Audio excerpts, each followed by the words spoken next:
안녕하세요. 저는 평소 채널의 사연들을 잘 듣고 있는 60대 여성입니다. 용기를 내서 이렇게 글을 올려보는데요. 부끄럽지만 제 이야기를 한번 털어놓고 싶었어요.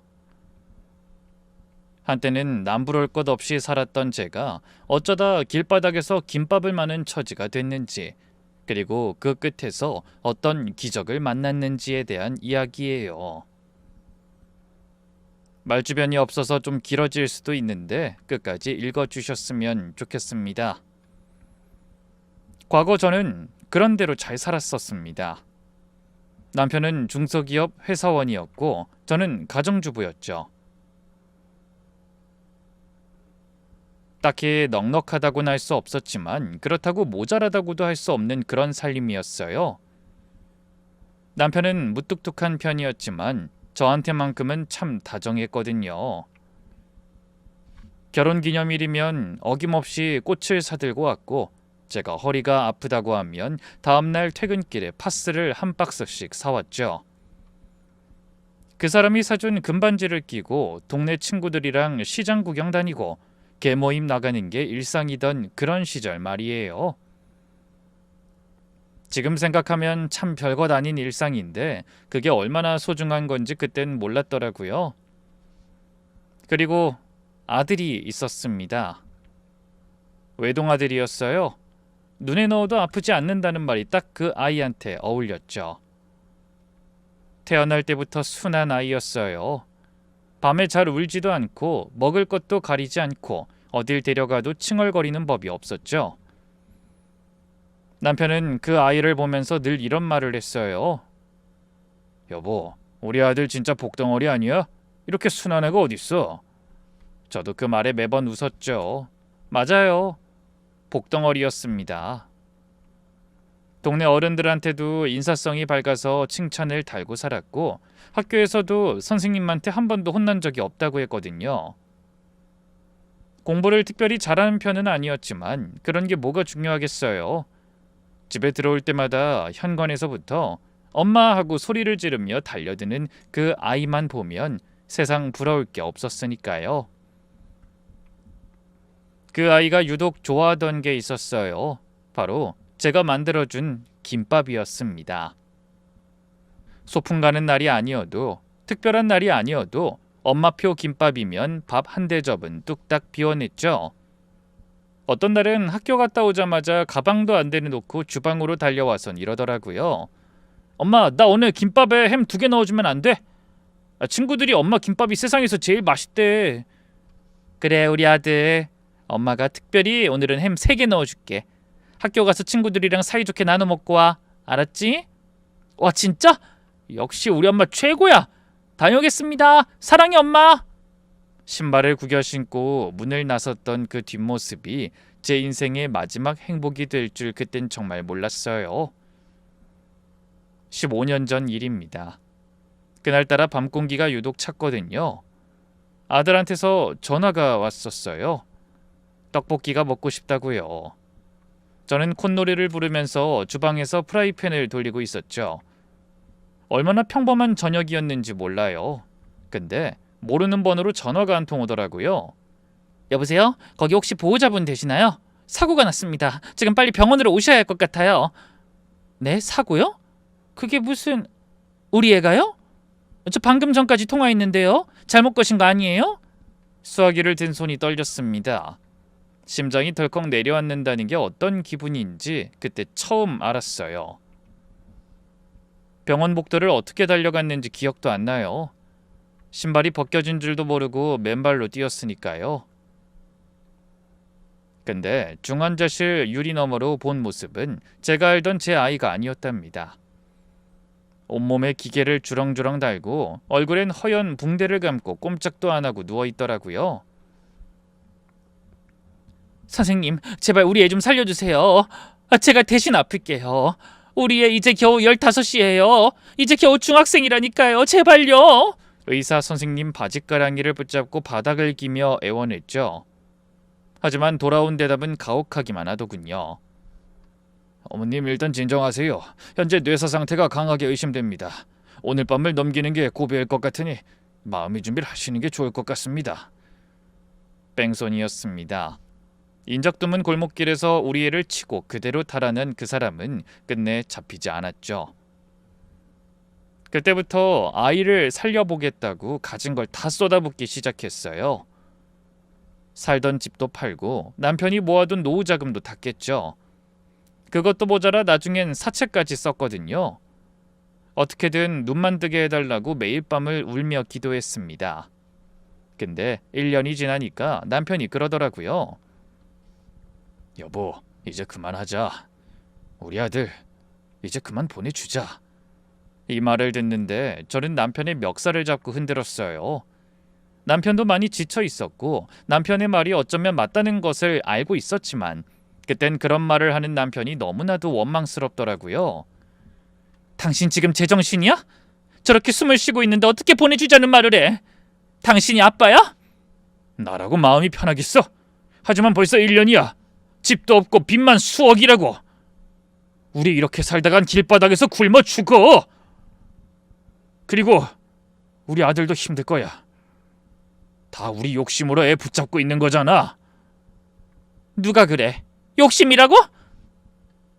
그리고 욕심이면 좀 어때? 내 배 아파서 낳은 내 새끼야. 내가 못 보낸다는데 누가 그걸 뭐라고 그래? 난 못 보내. 절대 안 돼. 매일 그렇게 피눈물을 흘리며 싸웠습니다.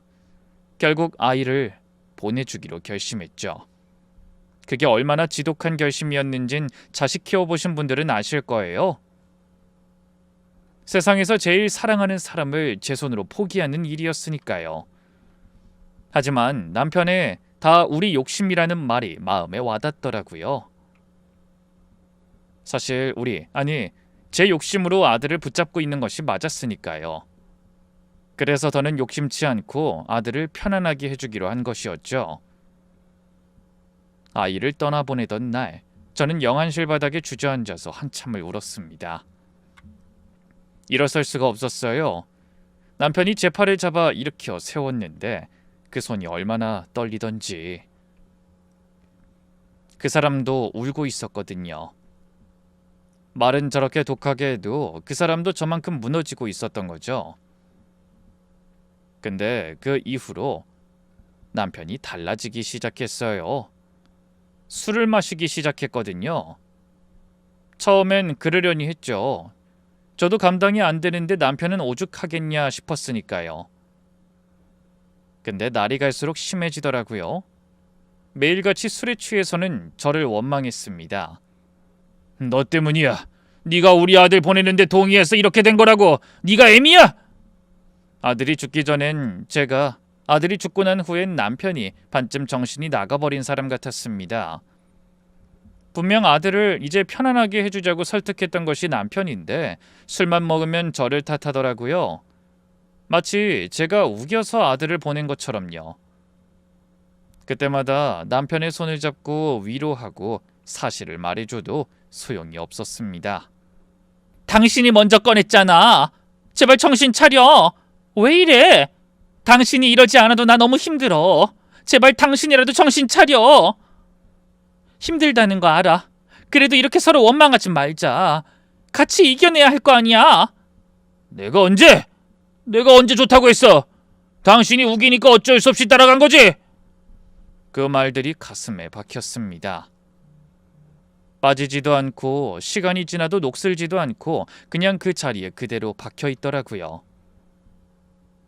저도 아들을 잃은 건 마찬가지인데 저한테 기댈 곳은 없었어요.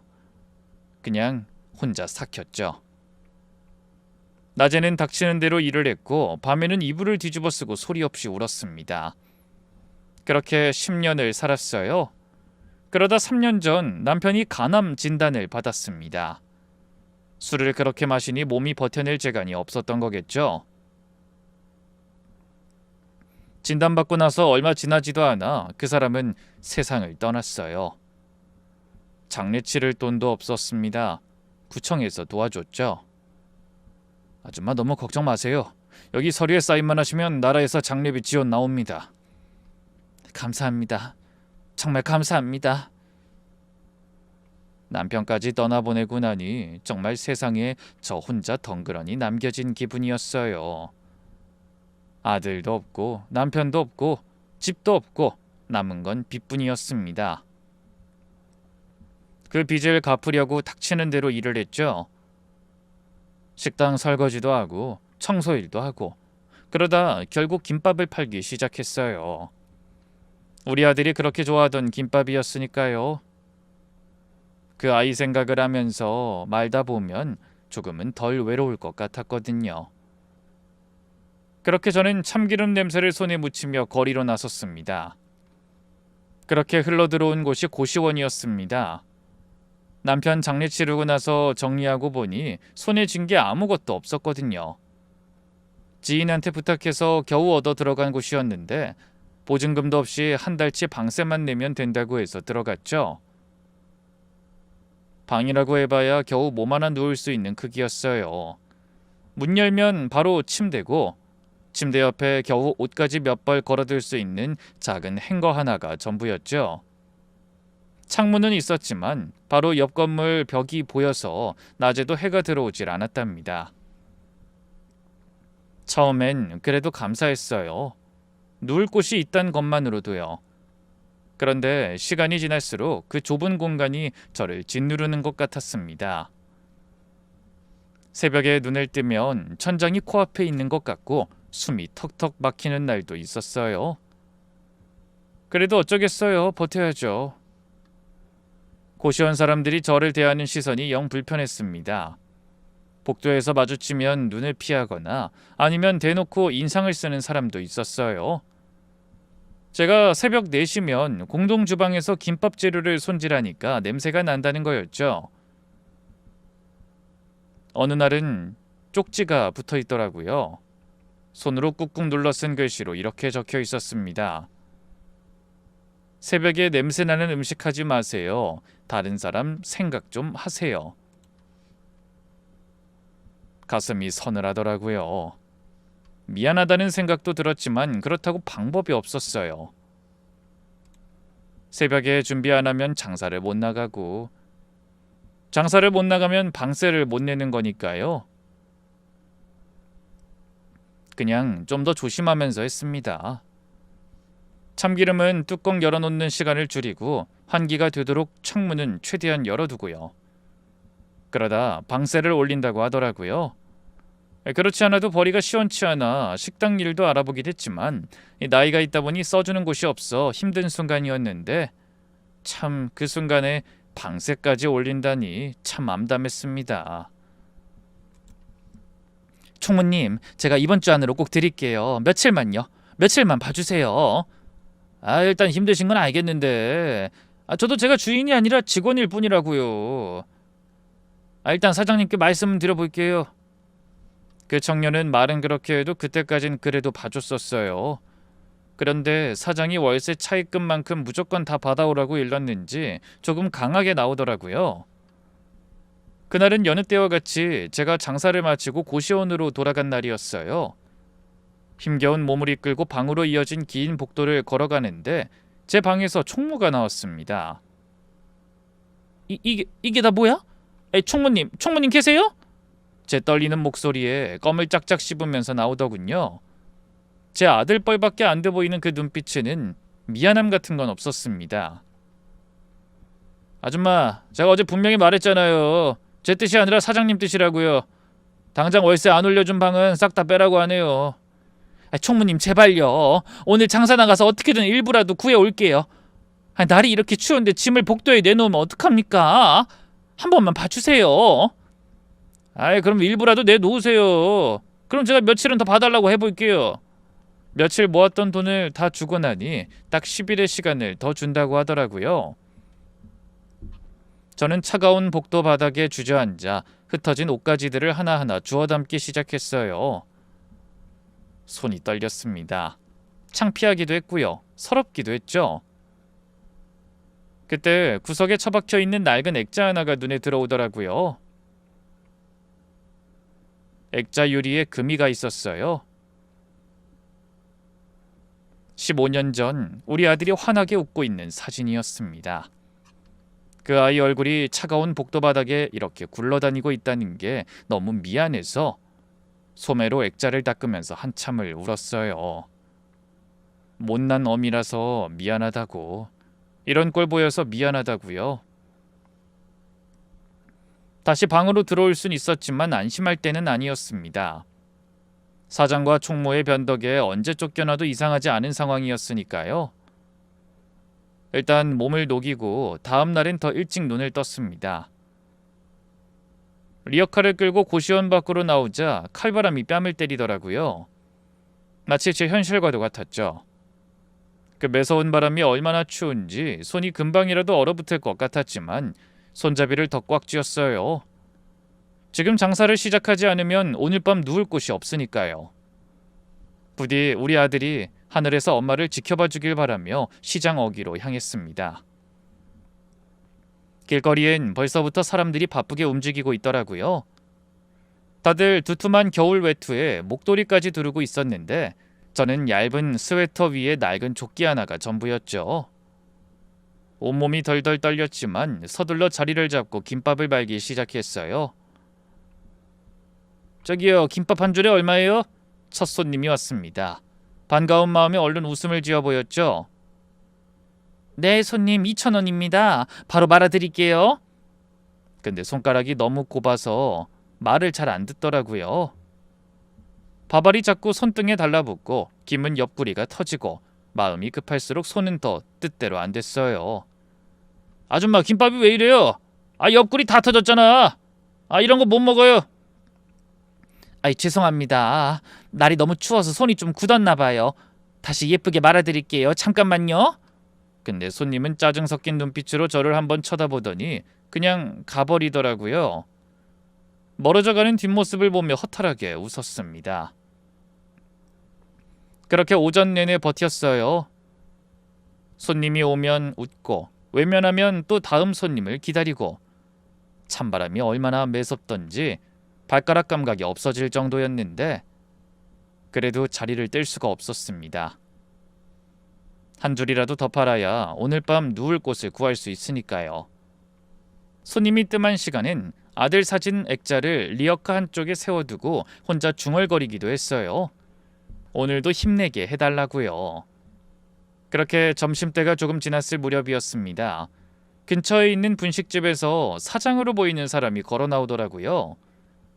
번듯한 간판에 새 앞치마를 두른 저보다 한참 젊어 보이는 사람이었어요.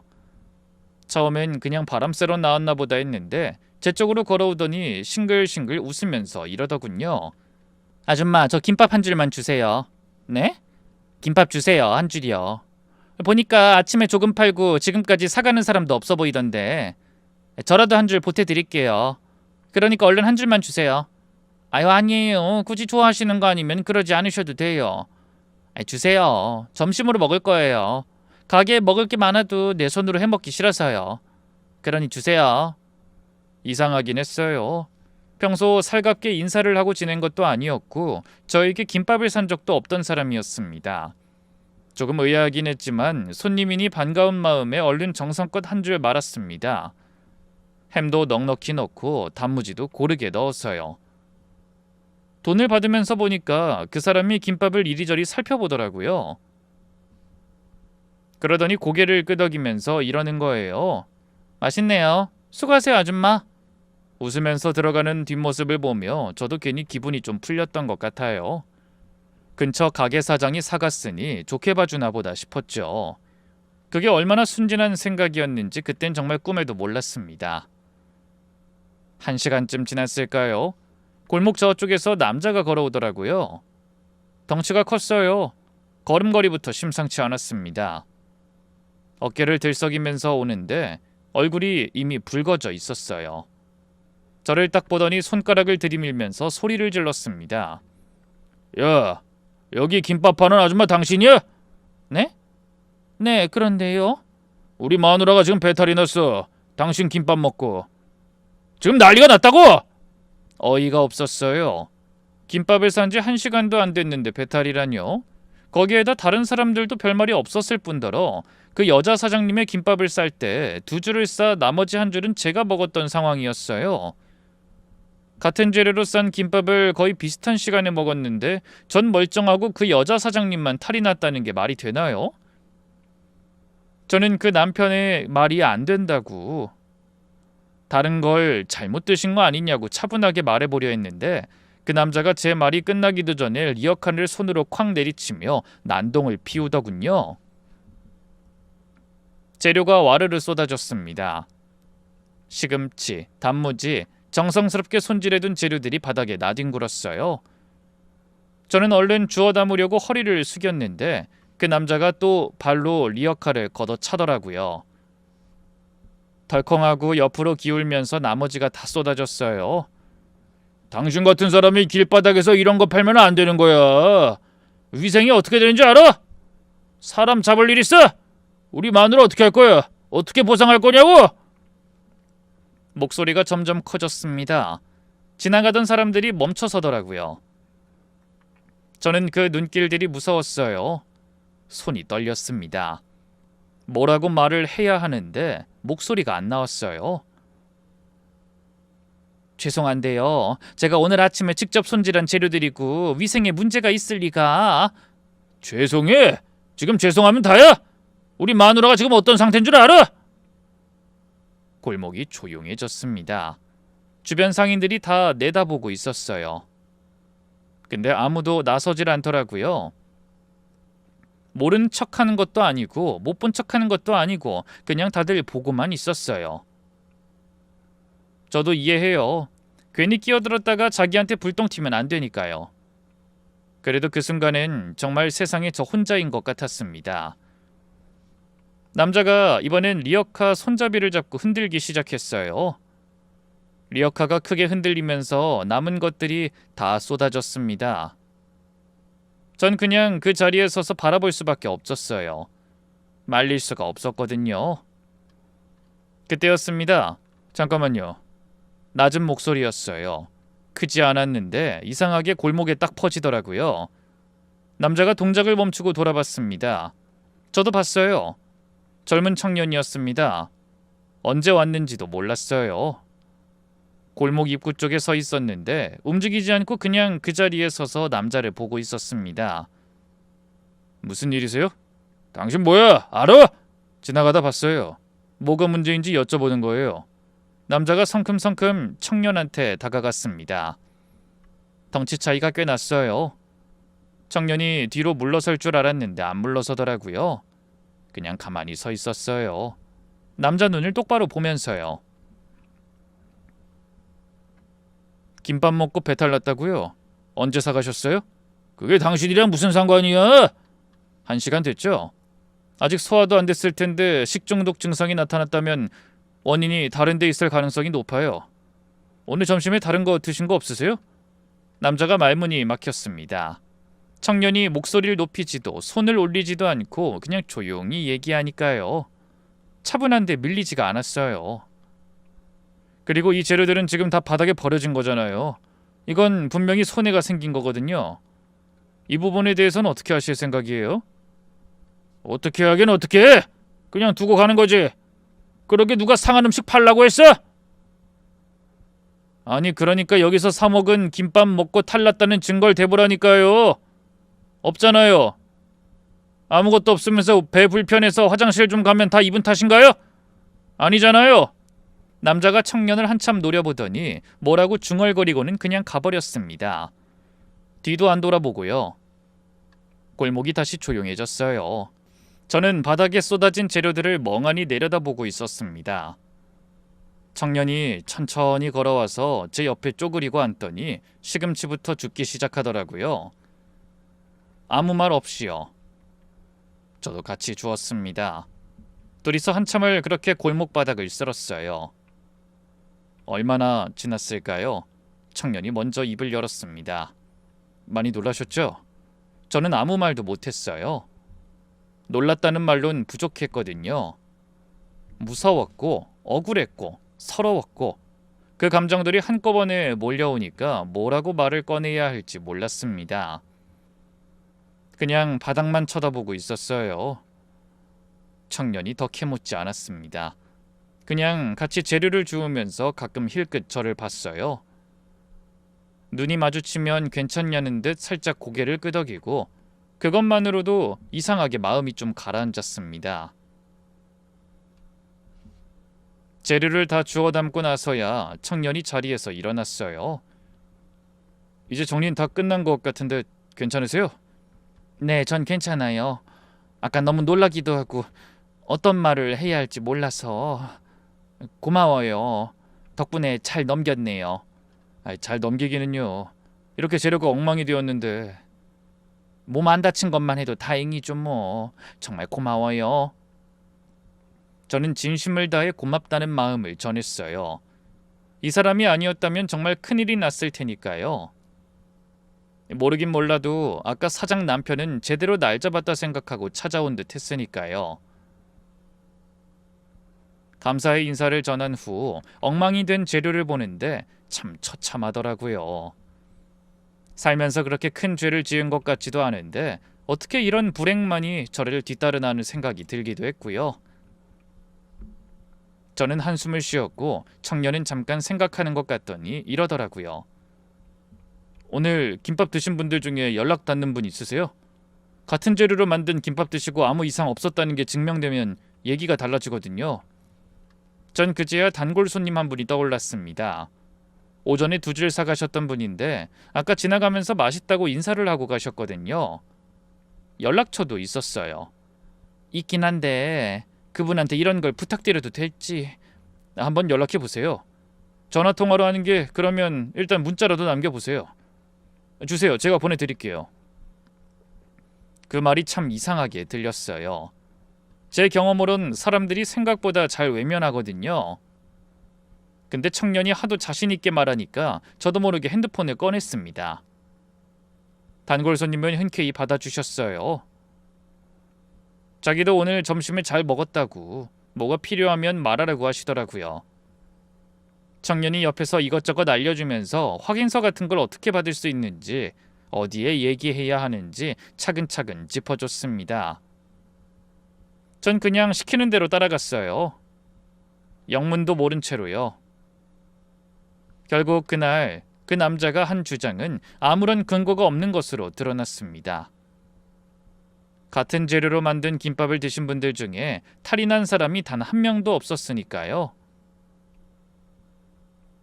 거기에다 청년은 주변 상가를 돌아다니며 이것저것 정보를 수집한 모양이더라고요.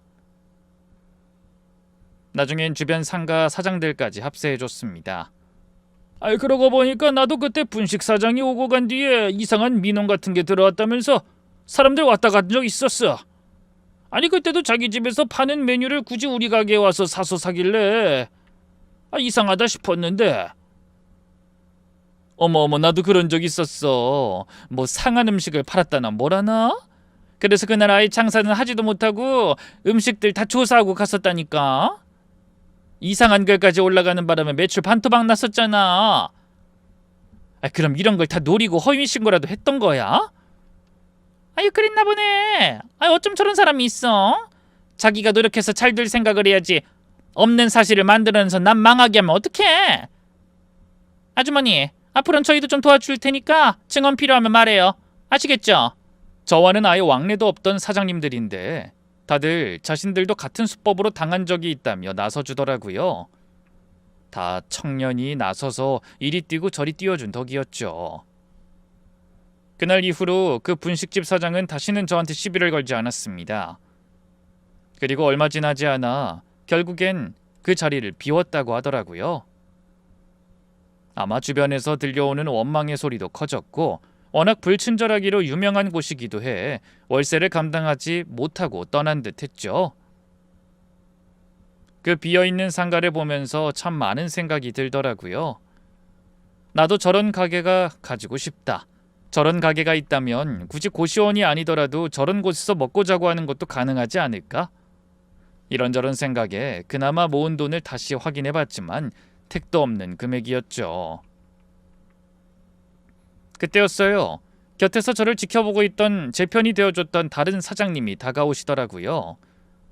그리고는 엄청 무뚝뚝한 말투로 따뜻한 제안을 해주었습니다.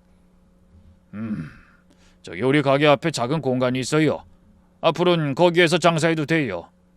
날도 추운데 바람은 못 막아줘도 비하고 눈은 막을 수 있을 거예요. 네? 정말요? 정말 그래도 되나요? 네. 내가 쓰는 자리도 아니고 늘 비어있는 자리 누구라도 와서 득보면 좋지 않겠어요. 대신 장사 끝내고 갈 때 뒷정리만 좀 깔끔하게 부탁할게요. 그 호의가 어찌나 고마운지 저도 모르게 눈물이 나더라고요. 제 눈물을 본 사장님은 별거 아닌 일인데 왜 울기까지 하냐며 진땀을 뺐고요. 그 따뜻한 마음이 너무나도 그리웠던 저는 너무 감사하다며 연신 인사를 하고 털을 옮기게 되었습니다. 실내도 아니었고 사장님 말씀처럼 바람이 쌩쌩 불긴 하지만 비와 눈을 막아주는 것만 해도 어딘가요. 그리고 길거리 위에 덩그러니 있을 때보다 등을 받쳐줄 벽이 있으니 든든하기도 했습니다. 고작 등 뒤에 벽 하나가 생겼을 뿐인데 뭐든 다 잘 될 것만 같은 기분이 들어 오랜만에 장사를 끝내고 고시원으로 돌아가 푹 잔 날이었습니다. 그렇게 장소를 옮기고 나니 마음이 편해서인지 장소가 좋아서인지 아니면 둘 다인지 하여튼 매출이 조금씩 오르더라고요. 참 좋았어요. 그래서 아침엔 사장분께 김밥도 싸드리고 차도 매일같이 가져다 드렸습니다. 제 나름의 감사의 표현이었죠. 저기 이거 별거 아닌데 좀 드세요. 그 아침에 갓 지은 밥이랑 새벽에 볶은 것들로 만든 김밥이에요. 그리고 이 차도 제가 자주 마시는데 목에 좋더라고요. 어머 이런 걸 다 감사해요. 잘 먹을게요. 아 그리고 화장실 저 멀리 있는 공원 화장실 다니시는 것 같던데 그러지 말고 상가에 있는 화장실 가세요. 제가 비밀번호 알려드릴게요. 그래도 될까요? 다들 싫어하시는 것 같아서. 괜찮아요. 그러니까 그냥 쓰세요. 겨울인데 괜히 고생하지 마시고. 이렇듯 저는 조금 더 사람들과 가까이 지내게 되었고 그만큼 좀 더 따뜻한 날을 보내고 있었습니다. 그러던 어느 아침이었습니다. 리어카를 정리하고 있는데 누가 골목으로 들어오더라고요. 보니까 그 청년이었어요. 그날 이후로 한 번도 못 봤는데 깜짝 놀라서 멍하니 쳐다봤더니 청년이 절 보고 웃으면서 손을 들더라고요. 아줌마 잘 지내셨어요? 어머 그렇지 않아도 생각났었는데 그땐 진짜 고마워요. 그쪽 덕에 상가 사람들이랑도 조금 알게 돼서 이렇게 좋은 자리에서 장사도 하게 됐어요. 그리고 화장실도 상가 화장실 쓰게 됐고요. 정말요? 다행이네요. 요즘 바쁜 일이 조금 있어서 못 왔었는데 이젠 다시 자주 오게 될 거예요. 지나가는 길이 아닌 건 둘 다 알았지만 저도 그냥 그러려니 했습니다. 청년이 리어카 옆에 서서 이것저것 물어봤어요. 장사는 좀 어떠냐고, 요즘은 손님이 있냐고, 날씨가 이렇게 추운데 힘들지 않냐고. 저는 문득 청년의 나이가 궁금하더라고요. 몇 살이에요? 28이요. 28. 우리 아들이 살았다면 딱 그 나이쯤 됐겠다 싶었어요. 그 생각이 드는 순간 가슴이 뜨끔했습니다. 저는 얼른 다른 말을 꺼냈죠. 직장 다녀요? 네, 오늘은 좀 일찍 나왔어요. 청년이 김밥 한 줄을 사들고 갔습니다. 가면서 또 왔다 간다고 했는데 진짜로 왔어요. 이틀 뒤에도 또 사흘 뒤에도요. 바쁜 날엔 멀리서 손만 흔들고 지나가고 시간이 될 때는 리어카 옆에 쪼그리고 앉아서 이런저런 이야기를 나눴어요. 어느 날은 이른 아침에 나타나서 재료 나르는 걸 도와주겠다고 하더라고요. 사양했는데 막무가내였어요. 무거운 쌀포대를 번쩍 들더니 어디 두면 되냐고 하는데 하도 태연하게 구는 바람에 저도 그냥 받아들였습니다. 또 어느 날은 퇴근하고 들르면서 붕어빵을 사들고 왔어요. 이 골목 저 끝에 새로 생겼어요. 먹어봤어요? 어머 웬걸. 그냥요. 아줌마 오늘 심심해 보여서요. 아무렇지 않게 하는 말인데 그냥 눈물이 나려고 했어요. 참느라고 얼른 붕어빵을 베어 물었습니다. 뜨겁고 달았어요. 그 맛이 지금도 기억에 남아요. 만날수록 이상하게 마음이 쓰이더라고요. 자꾸 눈이 가고 웃는 모습을 보면 가슴이 뭉클해지고 왜 그런 감정이 드는지 저도 잘 몰랐습니다. 그냥 좋은 청년이라 그렇겠거니 했어요. 그리고 그날부터 그 청년은 김밥 한 줄을 사가며 뭘 그렇게 가져다 주더라고요. 손난로, 담요, 털 달린 신발, 따뜻한 모자까지. 그러면서 늘 이렇게 말하곤 했습니다. 겨울에 쓰던 건데 저희 집에서 안 쓰는 거예요. 버리기 아까워서요. 이러면 안 되는데. 버릴 거였어요. 그냥 받으세요. 가격표도 떼지 않아 방금 사온 것이 분명해 보이는데 무조건 집에서 안 쓰는 거라고 하며 주더라고요. 그때까지도 그런 청년의 행동을 이상하게 생각하지 않았어요. 그저 길거리에서 밥 벌어 먹고 사는 불쌍한 엄마. 도와주고 싶어서 그런가 보다 했죠. 그러던 어느 날이었습니다. 청년이 평소보다 일찍 나타났어요. 뭔가 단단히 마음먹은 사람 같은 얼굴을 하고서요. 아줌마, 오늘 저 김밥 100줄 살게요. 네? 100줄이요? 그게 무슨... 저희 회사 사람들 거요. 아줌마 김밥 맛있다고 소문냈더니 다들 먹어보고 싶다고 해서요. 어안이 벙벙했습니다. 100줄이면 돈이 얼마예요? 저한텐 물론이고 그 청년한테도 적은 돈이 아니잖아요. 아니요, 괜히 나 때문에 그렇게 무례해서 사갈 필요 없어요. 100줄이면 돈이 얼만데. 진짜 동료들이 먹고 싶다고 해서 그래요. 남자들이 워낙 많아서 앉으면 3줄은 뚝딱에다가 직원들이 많아서 남으면 집에 가지고 가서 하나도 안 버리고 다 먹을 테니까 걱정 말고 싸주세요. 아무리 그래도 다 제 돈으로 사는 거 아니고 일단 사가지고 가서 웃돈까지 받고 팔 거니까 얼른 싸주세요. 얼른요. 이러다 저 늦어요. 한사코 사양하려는데 청년이 웃으면서 이러더라고요. 그래서 저는 미리 싸놓았던 여유분의 김밥을 우선 봉지에 담고 나머지 김밥도 열심히 싸줬습니다. 저에게 감사하다는 말을 하곤 김밥을 받아가는데 그 표정이 너무 슬프더라고요. 김밥을 사는 것이 그리도 슬픈 일은 아니잖아요. 그 표정을 보는데 제 가슴이 다 철렁하더군요. 그리곤 서둘러 가는 청년을 붙잡았어요. 제 앞에서 눈물을 참던 청년은 뒤돌아서자마자 울기 시작한 것인지 눈물을 뚝뚝 흘리고 있더군요. 아니, 왜 울어요? 무슨 일 있어요? 이 김밥 진짜 왜 사가는 거예요? 저희 어머니 같으셔서 샀습니다. 처음엔 그냥 엄마가 일찍 돌아가셨나? 그런데 내가 만든 음식이 엄마가 만든 음식 맛이랑 비슷한가? 그래서 이렇게 서럽게 우는 것인가? 이런 생각만을 했습니다. 그런데 엄마 생각이 나서 샀다고 하며 울던 청년은 갑자기 제 앞에 주저앉아 점점 심하게 울기 시작하더라고요. 죄송해요. 정말 죄송해요. 제가 좀 더 일찍 찾아봤어야 했는데 제가 너무 늦어서 그래서 이 고생을... 죄송합니다. 아들분 덕에 잘 사는 주제 제가 죄송합니다. 멍해졌습니다. 날마다 매 시간 매분 잊어본 적 없었지만 타인의 입에서 들을 수 없었던 말, 아들. 그 청년은 아들을 언급하며 울고 있었고 설마 하는 생각이 들었습니다. 아들과 몇 살 차이 나지 않아 보이는 나이, 그리고 남자라는 성별, 그리고 제 앞에서 이리도 우는 모습까지. 설마... 네, 맞아요. 사실 여기 온 거 우연히 온 거 아니에요. 찾고 또 찾다가 여기까지 오게 된 거예요.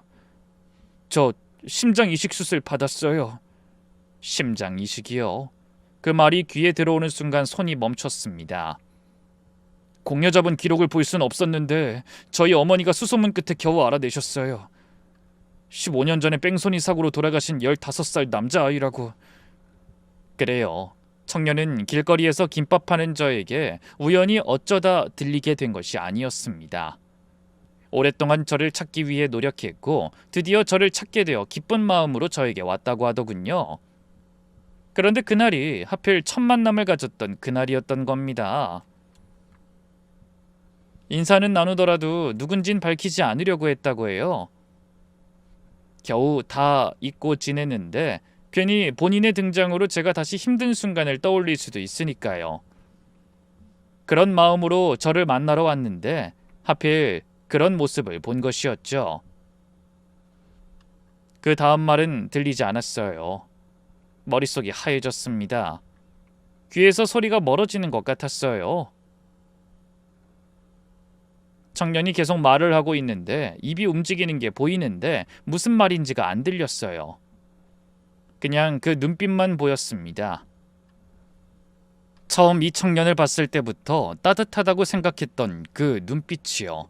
왜 자꾸 눈이 갔는지, 왜 웃는 모습에 가슴이 뭉클해졌는지, 왜 붕어빵 하나에 눈물이 날 것 같았는지, 그게 다 그 순간 한꺼번에 밀려왔습니다. 다리에 힘이 풀려서 그 자리에 주저앉았어요. 청년도 울고 있었습니다. 눈물을 닦지도 않고 그냥 울면서 이러더라고요. 이렇게 힘들게 살고 계실 줄은 꿈에도 몰랐어요. 진작에 찾아뵀어야 하는데 정말 죄송합니다. 찾는 게 너무 힘이 들더라고요. 그래도 꼭 한 번은 제가 이렇게 잘 살고 있다는 모습을 보여드리고 싶어서 찾아냈는데 이렇게 힘들게 살고 계실 거라고는 생각도 못했어요. 저는 아무 말도 못했습니다. 그 청년의 가슴 어딘가에 내 아들이 살아있다는 게 믿기질 않았어요. 믿고 싶은데, 너무 믿고 싶은데 눈물이 먼저 쏟아졌습니다. 한참 뒤에야 겨우 입을 열었어요. 건강해요? 그게 제가 할 수 있는 첫 마디였습니다. 청년이 고개를 끄덕였어요. 네, 덕분에요. 이식한 이후에 이런저런 약 먹고 1년 넘게 관리하고 지냈고 지금까지 한 번도 아픈 곳 없이 잘 지내고 있어요. 정말 감사합니다. 덕분에요. 그 네 글자가 얼마나 오래 가슴에 걸렸는지 몰라요. 한참을 그렇게 길바닥에 앉아서 둘이 울었습니다. 지나가는 사람들이 쳐다봤지만 아무 상관이 없었어요. 그 아이의 심장이 지금도 이 세상 어딘가에서 뛰고 있다는 것, 그것 하나가 그 순간 제 온 세상이었으니까요. 얼마나 지났을까요? 청년이 제 손을 잡더라고요. 어머니, 저희 부모님이 꼭 한번 뵙고 싶다고 하세요. 어머니라는 말에 가슴이 무너지는 것 같았습니다. 그 아이가 저를 어머니라고 불렀어요. 그 한마디가 15년 동안 아무도 불러주지 않던 이름 같았어요. 저는 아무런 답을 하지 못했고 청년은 말을 이어나갔습니다. 우선 오늘 당장 오실 것 같아요. 제가 대충 상황 설명드렸더니 절대 그렇게 지내시면 안 된다고요. 그리고 이 김밥은 정말 저희 회사 직원들 줄 거니까 오해하지 마시고요. 그래도 그건 너무 많아요. 지금이라도 절반만 가지고 가요. 저희 회사 진짜 크다니까요. 사실 아버지가 운영하시는 회사예요. 현장 분들도 계셔서 이것도 모자랄 수도 있다고요. 청년은 모자라면 또 올 수도 있단 말을 남기곤 갔습니다. 말소리만 들으면 밝은데 여전히 눈물을 뚝뚝 흘리면서요. 그리고 그날 오후 저에게 청년의 부모님이 찾아오셨습니다. 단정하고 따뜻해 보이는 분들이었어요. 아버님은 과묵한 분이셨는데 눈이 많이 빨개져 있었고 어머님은 절 보자마자 두 손을 꼭 잡으시더니 한참을 우셨습니다. 덕분에 우리 아들이 살았어요. 어떻게 감사를 드려야 할지. 아니에요.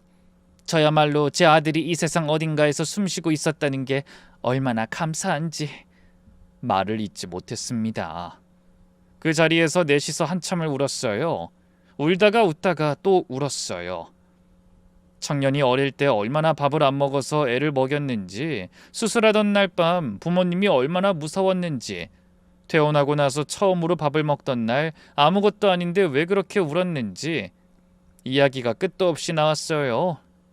저도 아들 이야기를 했습니다. 평소엔 좀처럼 못 꺼냈던 이야기들을요. 그 애가 어떤 아이였는지, 어떻게 웃었는지, 마지막 날 아침에 현관에서 뭐라고 소리를 지르며 나갔는지, 낯선 분들 앞인데 이상하게 다 말할 수 있었어요. 어머님이 조심스럽게 물으시더라고요. 지금 어디서 지내세요? 저는 잠깐 머뭇거렸습니다. 차마 고시원에서 잔다는 말을 못하겠더라고요. 고시원이 부끄러워서가 아니라 괜한 걱정만 끼치는 것 같아서요. 저는 쉽사리 대답하지 못하고 있었고 청년이 이미 다 안다는 듯 조심스럽게 상황을 설명했습니다. 행여나 제 자존심이 상하진 않을까 엄청 조심 또 조심해서 말이에요. 그 모습만 봐도 알겠더라고요. 참 바르게 잘 자랐구나 하고요.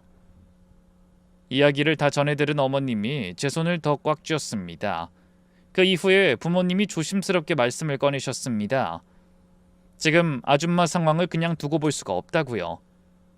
마침 그 분식집 사장이 나간 자리가 비어 있다고 거기에 제대로 된 김밥 가게를 차려보는 게 어떻겠냐고 하시더군요. 상가 보증금은 자신들이 내주겠다고, 명의도 제 명의로 해주겠다고 하셨습니다. 아유, 이러시면 안 돼요. 제가 어떻게... 우리 아들 심장이 뛰고 있는 한 이건 우리가 해야 할 일이에요. 거절하지 마세요. 아니요, 그래도 이건 아닌 것 같아요. 제발, 이렇게 하지 않으면 저희도 저희지만 먼저 간 아들도 너무 슬퍼할 거라고요. 나 때문에 우리 엄마가 저렇게 고생한다면서요. 그러니까 받아주세요. 대신 저희한텐 음식값 안 받으신다고 각서 한 장은 써주시고요. 들어보니 청년의 부모님이 꽤나 성공한 사업가인 듯 하더라고요. 그렇게 집에 돈이 있었음에도 아들을 떠나보내야만 하는 순간이었는데, 이런 말을 하기 그렇지만 우리 아들이 세상을 떠나며 큰 선물을 주고 갔다고요. 그래서 더욱더 저를 그렇게 살게 할 순 없다고 했습니다. 자신들도 금전적으로 힘들다면 당연히 못 도와주겠지만 돈으론 걱정 없는 집안인데 이 정도 도움은 당연히 주고 싶다고요. 결국 받아들였습니다. 거절할 수가 없었어요. 아니, 솔직히 말하면 거절하고 싶지 않았어요. 우리 아들이 이어준 인연이라는 게 느껴지기도 했고, 제가 거절하는 것이 큰 의미가 없어 보이더라고요. 제가 거절하면 날마다 찾아와서 어떻게 해서든 저를 설득할 눈빛이었으니까요. 그리고 마지막 이 말이 참 와닿았어요. 하늘에 있는 아들도 걱정 많이 하겠지만 지금 여기 살아 숨쉬고 있는 아들도 엄마 걱정을 참 많이 해요. 집에 와서 친엄마 듣는 데서 우리 엄마 어떻게 하냐고 막 우는데 저도 얼마나 울었나 몰라요. 아마 그 감정 같은 게 남았나 봐요. 청년은 제 앞에서는 제가 불편할까봐 아줌마 또는 사장님이라고 하지만 집에선 엄마라고 한다고 하더군요. 그 말을 듣는데 제가 뭘 어떻게 더 거부를 하겠어요. 가게도 받고 아들로도 받아들이기로 했습니다. 아주 감사한 마음으로요. 그렇게 가게를 준비하는 동안 청년이, 아니 아들이 많이 도와줬습니다. 인테리어 업자 알아보는 것도 집기 고르는 것도 간판 글씨체 하나도요. 저는 아무것도 모르니까 어리둥절해서 따라다니는데 아들이 꼼꼼하게 메모하면서 여기저기 발로 뛰더라고요. 어느 날은 퇴근하고 바로 와서 타일 색깔을 두고 저랑 1시간을 의논했어요. 어떤 색이 더 따뜻해 보이냐고요.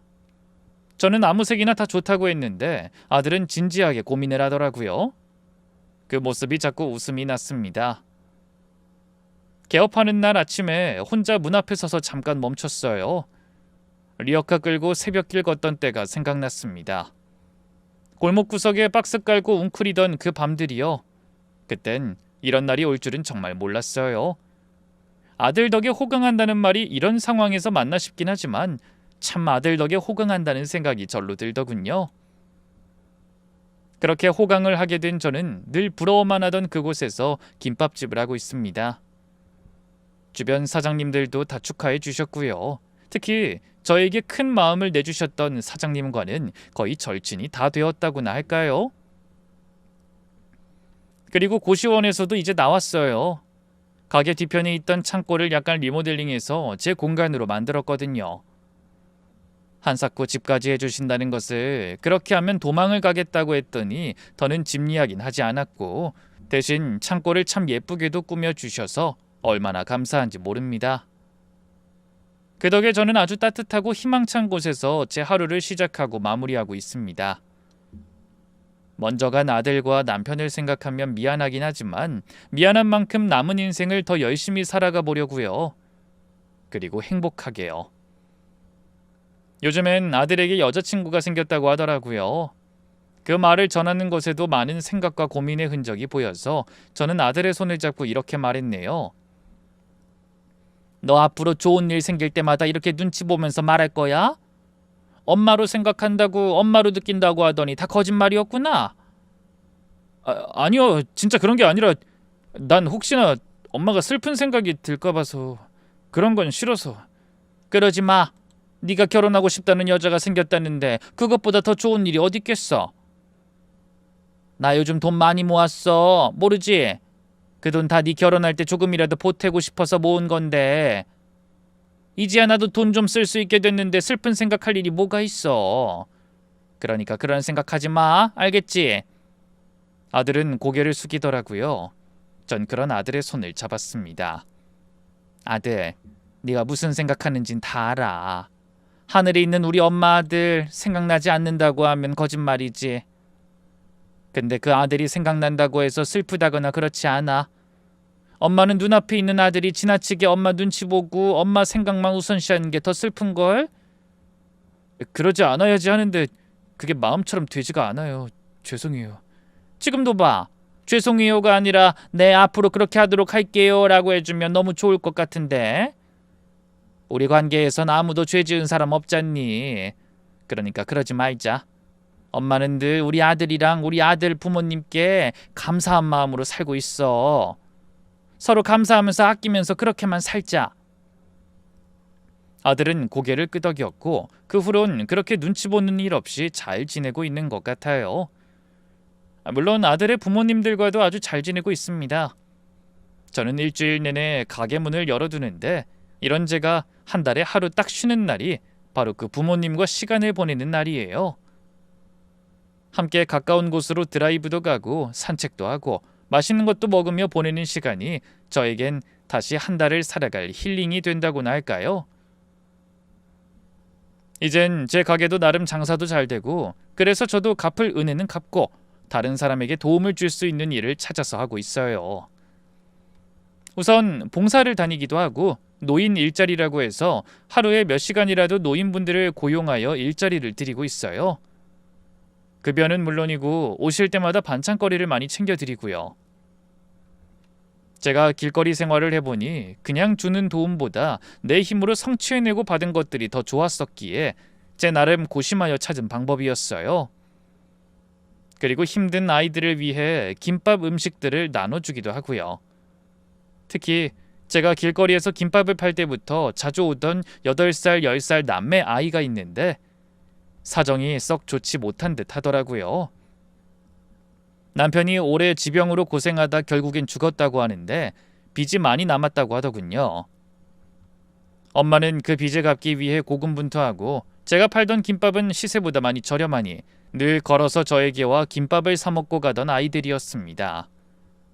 이제 그 아이들은 길거리에서가 아닌 김밥집에서 김밥을 먹는데요. 당연히 돈은 받지 않고 엄마가 돌아올 때까지 김밥집에서 엄마를 기다리기도 합니다. 제가 그렇게 제안했고 아이들의 엄마는 울면서 감사하다고 하더군요. 학원을 보내는 것도 부담이어서 그냥 어린애들 둘을 집에 뒀었다고요.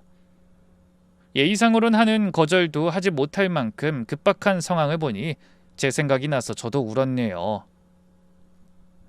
전 이렇게 선한 인연을 이어나가고 있습니다. 저에게 선한 기운을 받은 사람들이 또 나아가 누군가에게 도움이 되고 또 그 도움을 받은 사람이 또 다른 이에게 도움이 되겠죠. 그렇게 서로 나누고 끌어주다 보면 이 각박한 세상이 아주 조금이나마 살만해지지 않을까요? 그런 생각을 하다 보면 전 가끔 이런 생각이 들어요. 내가 살아온 이 시간들이 과연 불행이었을까 하고요.